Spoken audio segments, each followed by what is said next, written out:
Bonjour, Madame Améoum. Bonjour. D'entrée de jeu, pouvez-vous vous présenter brièvement et décrire votre lien avec le district Lac-Saint-Charles-Saint-Émile? Ok, dans le fond, je suis une jeune, je suis maman de 41 ans. J'ai déménagé ici à Québec, à Lac-Séchal en 2022, quand j'ai rencontré mon époux qui habitait déjà ici. Moi, j'étais à Granby, fait que j'ai déménagé ici comme pour le regroupement de la famille avec On mes a enfants. beaucoup entendu parler, on a beaucoup entendu parler dans les dernières années au Québec que la politique municipale, ben, c'est pas facile. Élections Québec rapportait en début d'année que plus de 1000 élus ont quitté leur poste depuis le début du dernier mandat. Il semble vraiment y avoir un problème. Quelle est votre opinion sur le sujet? Ben, honnêtement, ça ne me surprend pas parce que je pense qu'il faut avoir une bonne capacité de résilience là, pour être capable de vivre avec tout ce stress-là. La société est changeante. Il y a beaucoup de difficultés économiques. La COVID aussi qu'on a dû passer à travers. Puis je pense qu'on est dans une société quand même qui est individualiste, pardon. Les gens, ils ont le jugement facile. Il y a moins d'empathie parce que dans les sociétés traditionnelles d'avant, là, les gens se soutenaient, les gens s'entraidaient. Maintenant. Avec les réseaux sociaux, c'est des critiques, c'est des gens qui donnent leur opinion sans vraiment comprendre les autres. Et on peut pas, les gens n'arrivent plus à se mettre à la place de l'autre pour essayer de comprendre sa réalité. Donc, ça met beaucoup, beaucoup de pression, il y a beaucoup d'anxiété, puis ça peut être vraiment difficile quand tu arrives en politique plein d'espoir dans le but de changer les choses, puis que tu te confrontes à tout ça, ben, je pense que c'est normal que, ben, les chiffres ne mentent pas, ça, c'est fort probable.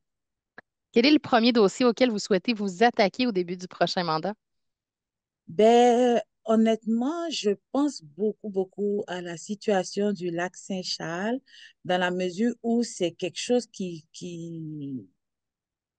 dont l'impact, que ce soit positif ou négatif, c'est-à-dire l'approvisionnement en eau potable, et puis si jamais on a des difficultés avec le lac là, par rapport à l'approvisionnement, et ça va rejoindre quasiment toute la ville, une bonne partie de la ville, c'est quand même une source d'approvisionnement pour presque 300 000 personnes à la grandeur de la capitale nationale. Donc, je pense que c'est vraiment un enjeu qui est important et auquel il faut s'attaquer rapidement.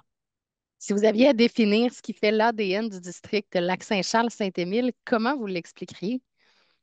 Euh, Le lac Michel, c'est définitivement le lac. Tu sais, c'est quand même un endroit avec toutes les installations qu'il y a, là, les sentiers pédestres. C'est calme, tu sais, il y a beaucoup, ça invite beaucoup de gens. Tu sais, il y a beaucoup de personnes qui viennent d'ailleurs pour l'utiliser aussi. C'est beau, c'est un bel endroit. Puis au niveau de Saint-Émile, je dirais qu'il y a quand même le centre communautaire qui est un grand lieu de rassemblement. Pour les citoyens de tous âges, là-bas, il y a des ateliers qui se font avec des enfants, avec le club des aînés, là, les personnes âgées qui se retrouvent là, l'école bleue, tu sais, les cercles des fermières. Fait que c'est un endroit vraiment qui est incontournable. C'est à Saint-Émile. Fait que c'est pour ces deux quartiers-là, c'est les endroits que je dirais qui sont importants. Quelle est votre vision pour les prochaines années? En fait, à quoi ressemblerait là, le district Lac-Saint-Charles-Saint-Émile de vos rêves dans une dizaine d'années, par exemple? Ben, mes rêves, je dirais que ce soit plus revitalisé, tu sais, mettons les rues comme, mettons, la avenue du Lac-Saint-Charles ici, la rue Vézina, que ce soit vraiment revitalisé, puis que on n'entende plus vraiment parler des vols, parce que de plus en plus, il y a beaucoup de jeunes qui font des méfaits. Ça, c'est un peu intriguant. Je pense que ça vient rejoindre aussi la capacité de la société à aligner nos jeunes vers des bons comportements, fait que ça prend de la sensibilisation. Donc, ce serait vraiment un quartier où il y a des installations de loisirs, que ce soit pour les familles, que ce soit pour les jeunes, en tout cas pour les gens de tous âges, puis où est-ce que les organismes communautaires aussi ont un bon support pour continuer leur travail parce que ils en font vraiment beaucoup pour les citoyens là, de proximité. Quelles sont vos priorités pour le prochain mandat en matière d'investissement et de budget? D'investissement et de budget. Dans le fond, les citoyens, j'ai entendu beaucoup, beaucoup, beaucoup, beaucoup parler de mobilité. transport en commun et aussi ben, ça vient aussi avec la fluidité là, au niveau de la route, hein. La rue Vézina, la rue de la Faune, beaucoup de trafic.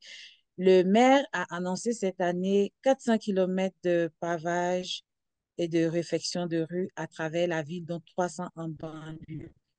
Donc, vu que ça, c'est quelque chose qui a déjà été annoncé, je pense que l'idéal, c'est que si je suis élue, mettons, ce serait de profiter de ce qui est déjà là. Un tiers vaut mieux que deux, tu l'auras, tu sais.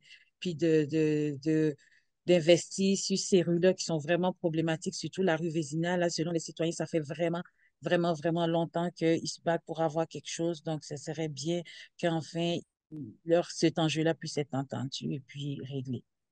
Madame Améoum, merci beaucoup pour votre temps. C'est ce qui conclut l'entrevue. Merci beaucoup. Je vous souhaite une bonne journée.